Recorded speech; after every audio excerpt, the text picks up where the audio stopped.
Hi guys, I'm Pete from the Academy team. I'm here today at Canon to look at an eagerly anticipated new product launch, the 5D Mark IV. So the Mark IV will come in as a successor to the Mark III, incorporating a huge amount of the technology we saw with the launch of the 1DX Mark II, but also some of the features of the 5DS. So the 5D Mark IV uses the same generation dual pixel CMOS AF sensor that we saw in the 1DX Mark II and in the current 80D, boasting fantastic premium image quality through high dynamic range, as well as awesome low light capabilities. The Mark IV actually comes in with a maximum ISO native of 32,000. So that's a little bit about the sensor. Now I'm just going to take you for a quick look around the body itself. So I've got a Mark III here for a comparison with the Mark IV. First off, for me, when you pick the camera up, the Mark IV just feels absolutely sublime in the hand.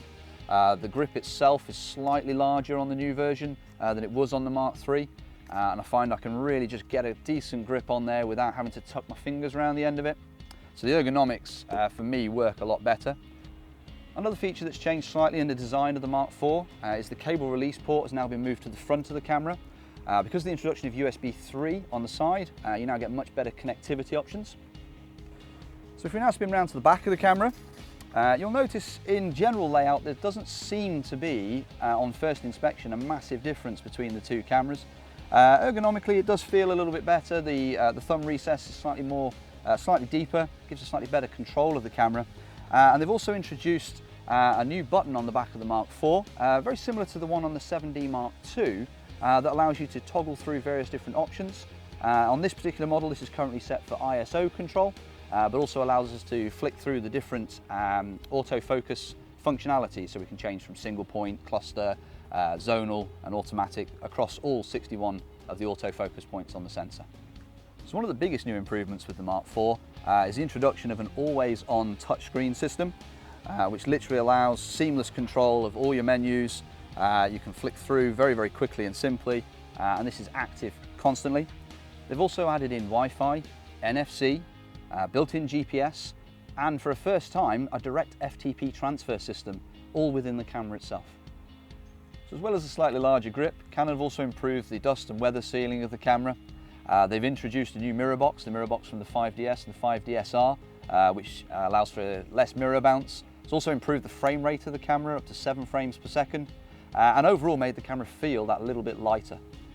So as well as the 30 million pixel dual pixel CMOS AF sensor that's the same generation as the 1DX, Canon have also introduced a similar focusing system from the 1DX, so a 61-point autofocus system.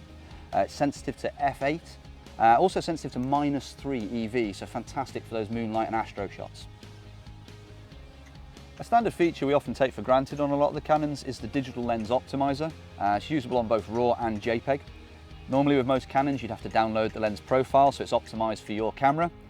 Canon have actually on the Mark IV pre-built all current lens profiles into the camera, and going forward the new lenses, much like the 16-35 Mark III that I'm playing with today, will come with the lens profiles built into the lens and will automatically update into the body.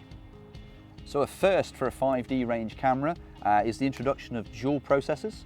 So this particular model actually introduces a Digit 6 processor for metering and a Digit 6 Plus processor for capture.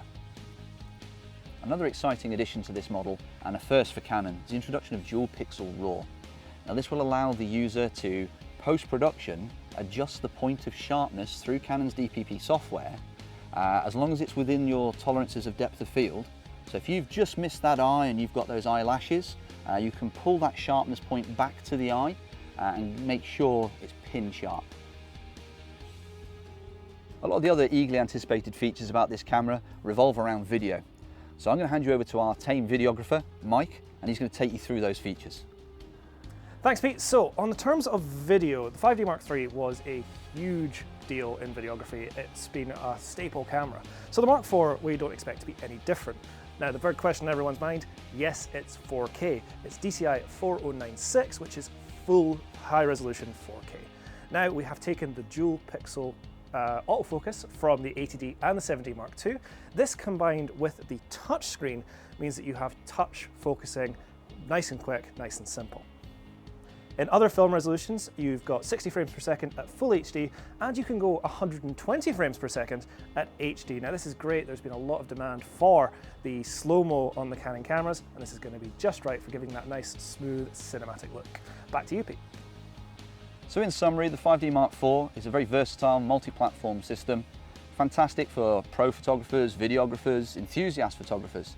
And it's action-packed with brand new features, so brilliant for people looking to take their photography to the next level. For more information about the Mark IV, visit the Jessops.com website or pop into one of our stores. Thank you very much for watching. I hope you've liked this video. If you have, please hit the subscribe button and we look forward to seeing you again.